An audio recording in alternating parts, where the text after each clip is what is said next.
Several months ago when you interviewed me, I think I said I didn't own gold myself because I thought it might go to 3,000. I said I owned it because I was afraid that it was going to go to 9,000. That's not a price projection. But the truth is that gold has, for a very long period of time, taken care of portfolios well when people were concerned about the maintenance of their purchasing power, particularly in reserve currencies like the US dollar. Anybody who isn't concerned about that right now, I think, is operating on questionable premises. So I absolutely positively, it's very difficult for me to understand why somebody wouldn't own gold, in fact. Sixfold, no. But threefold wouldn't surprise me at all. Here's why. My belief is over the next 10 years that the United States dollar will probably lose about 75% of its purchasing power.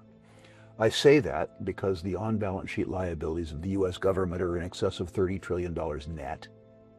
But more importantly, the off-balance sheet liabilities of the US government, Social Security, Medicare, Medicaid, federal pensions, military pensions, exceed, according to the Congressional Budget Office, $100 trillion. So the US federal government is $130 trillion behind the eight ball. That's before state and local governments.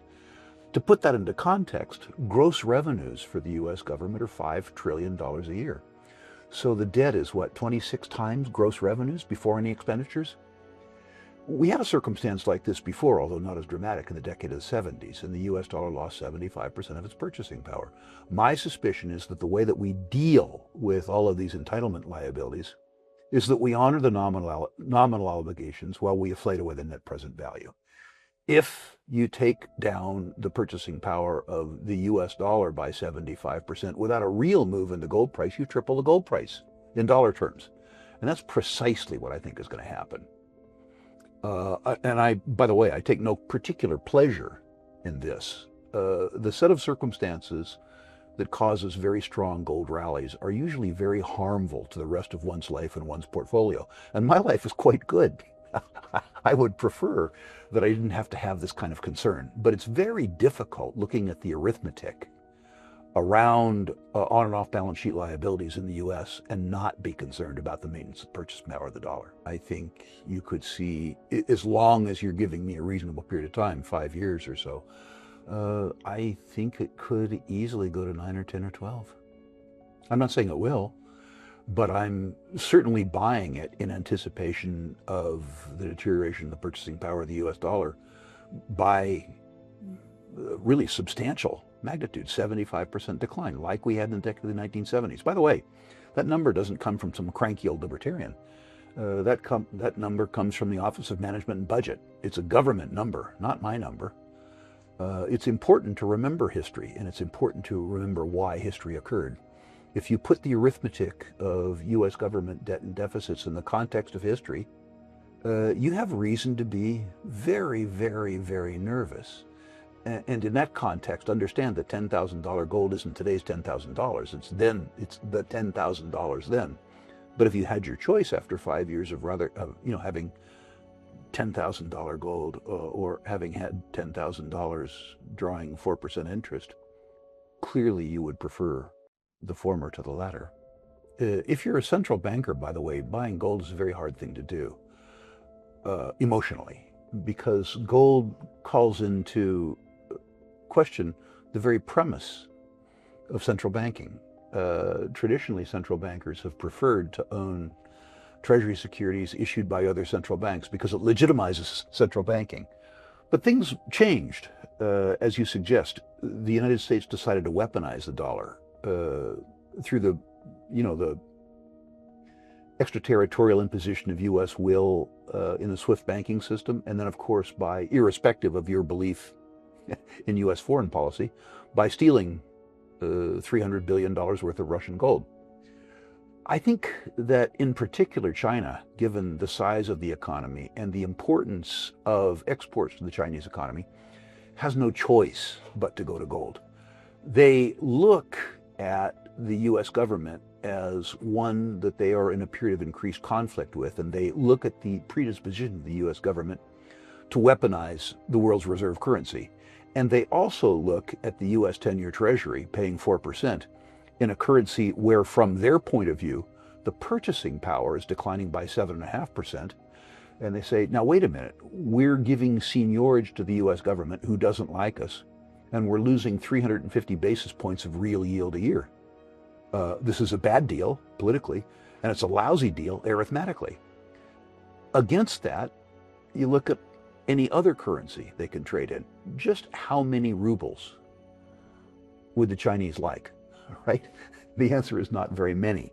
They're going to go to the BRICS currencies. I mean, none of the underlying currencies behind the BRICS are convertible. Why would the Chinese do that? The truth is now, when China gets rubles, what they do functionally is they turn them into dollars. They have no choice but to hold gold, because there isn't another asset class that is simultaneously an asset and a medium of exchange other than gold and the US dollar. And the US dollar has proven itself to be a less reliable store of value and an increasingly politically challenged medium of exchange. Tariffs are taxes.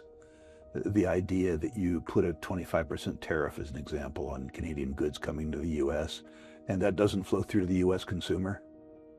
I mean, our president shouldn't be smoking whatever he smoked when he decided that tariffs somehow weren't taxes. That's just an insanity and an absurdity. But the rest of what Buffett said, one should be paying attention to, too. Too many people, when they look at the US dollar, are glossing over some basic arithmetic. A lot of people, when they look at the stability of the US dollar, not Buffett, by the way, a lot of people, when they look at the stability of the US dollar, they assume that the inflation rate that impacts them is the CPI. The CPI would tell you that the deterioration of the purchasing power of the US government, of the US dollar, is 2.6% a year. I challenge you to find any American whose basket of goods and services is only going up by 2.6 a year. Take the period 2020 to 2025. Tell me what happened to grocery bills. Tell me what happened to health care and health insurance. Tell me what happened to rent. Tell me what happened to gasoline. And tell me that the US inflation rate is 2.6% a year. Besides which, the CPI doesn't include tax. The most important component of a household budget in the United States is tax. And the so-called rate of inflation doesn't include tax. I ran an exercise on my own budget, not a slavish one, a back-of-the-envelope exercise, and the basket of goods and services that I consume, and I'm an old rich guy, I don't buy much, shows me that the purchasing power of my savings is deteriorating about 7.5% a year. Now think about the impact of that on the US Treasury. I own a US Treasury. If I did, a 10-year Treasury, I'm getting paid 4.5 in a currency where the purchasing power is declining by 7.5. That means if I loan my money to the US government for 10 years, they solemnly swear after 10 years to give me back 60% of what I gave them. That's a good deal, right? If you believe that gold trades inversely to the confidence associated with savings instruments denominated in the world's reserve currency, obviously one answer is gold. It's certainly the answer I've chosen. Over the last 60 years, betting against Buffett has been a really stupid bet. Putting it in perspective, over half of his assets now are cash. Mr. Buffett understands completely that holding cash at 4% generates a negative real yield. So there is a cost to him of having too much cash. He declined to answer publicly anything about the economy. But if you look at the portfolio distribution that Buffett's exhibited over 3 years, he's gone from 20% cash to 52 or 53% cash. I have a serious time believing that Mr. Buffett's analytical faculties are diminished enough that he can't find good companies. He's traditionally been very good at that. I think he's absolutely positively making a market call. If you're Rick Rule, if you don't have Buffett's problem, which is allocating $600 billion, if you're Rick Rule, the U.S. economy is in okay shape. Artificially low interest rates benefit guys like me. I have access to credit, which is subsidized, and I have the knowledge to learn how to use it. But there's a very, very, very thin veneer of people for whom the U.S. economy is working. People who don't have my skill sets, people who don't have access to credit, people who don't have a knowledge of how to use the credit. For those people, things are challenged. There's a wonderful joke in the little town that I live in. Yeah, the economy's generating a lot of jobs. I got to have 3 of them to live. There's some subcurrents under the U.S. economy which are problematic. The economy is working for some. It's not working for most. But the scary thing is, I think, the entitlement liabilities. Most Americans believe that the U.S. debt is $36 trillion or $30 trillion net. They forget the net present value of unfunded liabilities, which exceeds $100 trillion. There's a whole bunch of Americans who believe that Social Security and Medicare and Medicaid and all that is going to be for them. If it is going to be there for them, somehow we need to find $100 trillion, which is to say we need to find 3 times our GDP. If I were Warren Buffett, at least a younger Warren Buffett, I would agree with him. If I had the ability that he has to find great businesses with pricing power that could shield me from inflation because they produce such great products that they could increase their margin at the same way that the deterioration of the US dollar was happening, I wouldn't need to own gold. But I'm not as smart as Warren Buffett. I'll tell you that right now. Absent the ability to generate performance that outstrips the S&P by 400 or 500 basis points a year for 30 years or 40 years, which sadly Rick Rule can't do. For mortals, they have to own gold, but Buffett's not a mortal. Buffett recognized, Coca-Cola at $2 a share. He recognized Columbia Pictures.